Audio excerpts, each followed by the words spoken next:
during this lesson, but I want you to read. Block on the origin of the Egyptians says they were Negroes, especially as seen in the fullness of their lips. Read that again.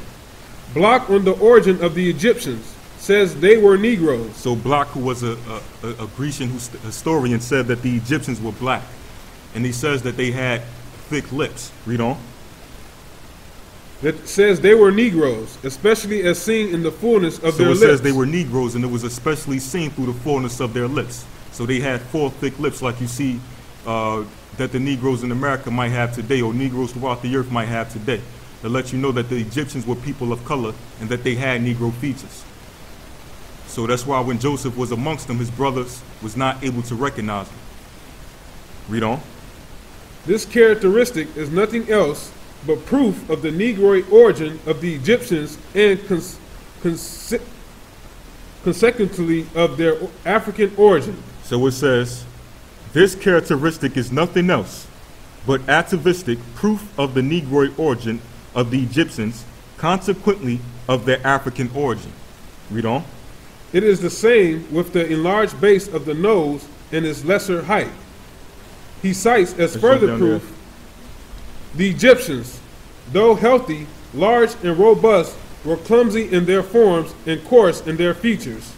Like other African tribes, they were wool-haired. So this is speaking about the Egyptians. It says like other African tribes, they were what? The Egyptians, though healthy, large, and robust, were clumsy in their forms and coarse in their features. Like other African tribes, they were wool-haired. So it says like other African tribes, they were wool-haired. Read on. Flat-nosed. It says they were flat-nosed. Read on. Thick-lipped. And thick lips. That's the basic description of a Negro in America, or blacks throughout the whole earth. You understand? So that's why his brothers, when Joseph's brothers came into the land of Egypt, they was not able to recognize Joseph. You understand? He combined, or he blended in with the Egyptians, who were also a dark people upon this earth. To let you know that the Egyptians are not white like they portray in modern history. They were black.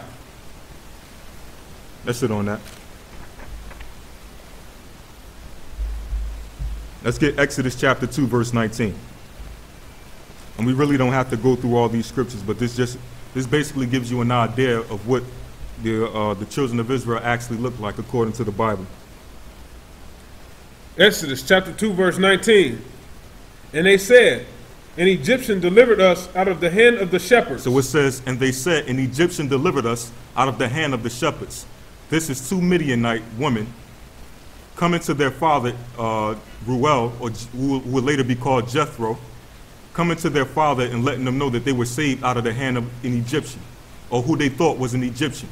Now when you read on, it lets you know, or when you read before, it lets you know that this man was Moses. Read. And they said, an Egyptian delivered us out of the hand of the shepherds. So it says, an Egyptian delivered us out of the hand of the shepherds, to let you know that they confused Moses with an Egyptian, because Moses had the same features. He had the same woolly hair, the same full lips, the same dark skin as the Egyptians. So it's no big surprise that these Midianite women, who are Arabs, confused Moses with the Egyptians, because he looked just like the Egyptians, who were dark-skinned people. Read on. And also drew water enough for us, and watered the flock. And he said unto his daughters, and where is he? Why is... Let's sit on that. Let's get Numbers chapter 12, verse 1.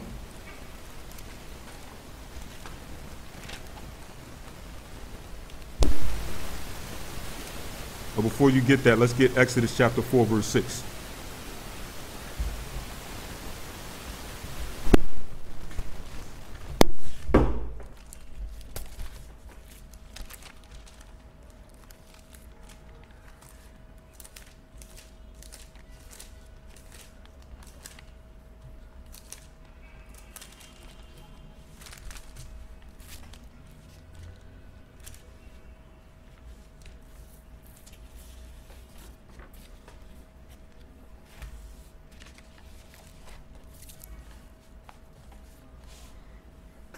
Read that. Exodus chapter 4, verse 6.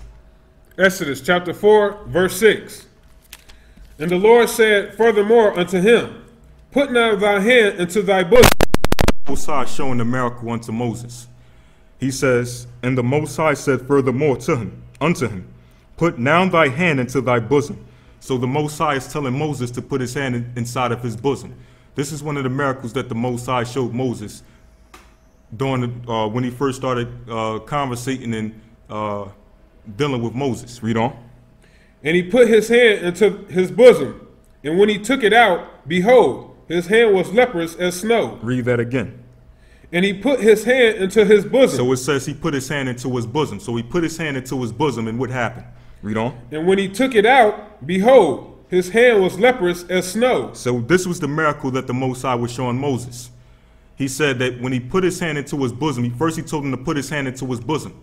Then he took his hand out of his bosom, and it was leprous, white as snow. Let you know that leprosy is not what they portray it to be in modern day, through modern day teaching. They teach you, they don't teach you the truth about what leprosy actually is. But right here we have a picture on what it actually is, on what a person that's leprous actually looks like. This is a picture of a man with leprosy. As you can see, this man is obviously a black man that's suffering the curse of leprosy. As you can see, the middle of his face is black. You can see that his ears are black, but yet the other parts of his skin you can see are turning white. That's the plague of leprosy. That's what leprosy actually looks like. So this is what happened to Moses' hand when it was put inside of his bosom. It was turned white. Read on.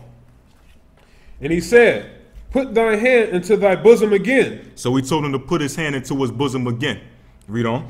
And he put his hand into his bosom again and plucked it out of his bosom. So it says he put his hand into his bosom again, and then he plucked it out of his bosom. So what happened after to his flesh after it was put back into his bosom and then plucked out of his bosom? And behold, it was turned again as his other flesh. So it says it was turned again as his other flesh. So the question is, what was the color of his other flesh? According to what we just read in Exodus chapter 2, verse 19, his other flesh was dark. He was a black man because he was mistaken for an Egyptian. Let's get Acts 13 and 1.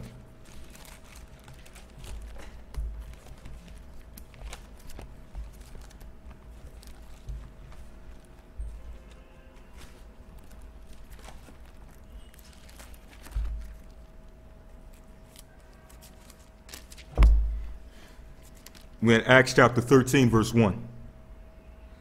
Acts chapter 13, verse 1. Now there were in the church that was at Antioch certain prophets and teachers. So this is speaking about certain prophets and teachers that was in the church of Antioch. Read on. As Barnabas and Simeon. So it says it's Barnabas and Simeon. Simeon is Peter. Read on. That was called Niger. What were they called? That was called Niger. So these certain prophets and teachers that were within the church of Antioch were called Niger. Niger is the Latin word for the word black. And to show that, let's get the Zondervan Bible Dictionary. Let's get the word Niger out of the Zondervan Bible Dictionary.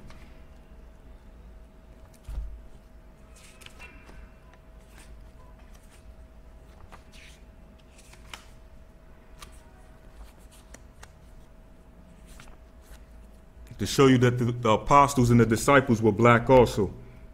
Read on. Niger, a surname of Simeon. Read that right there. Niger, black. Read that again. Niger, black. So we can see that according to the Zondervan Bible Dictionary, or according to any dictionary that you can find throughout this earth, that the word Niger means black. Read on. A surname of Simeon. So this was a surname of Simeon, who was Peter. Read on. One of the 5 prophets and teachers of the church of Antioch. And he was one of the 5 prophets and teachers in the church of Antioch that you read of in Acts the 13th chapter. To let you know that Peter also and other disciples that were within the church of Antioch were called Niger, or were called black. And you can see throughout the earth today, we're still known by this word Niger. You understand, throughout the earth. Let's get Acts 21 and 38.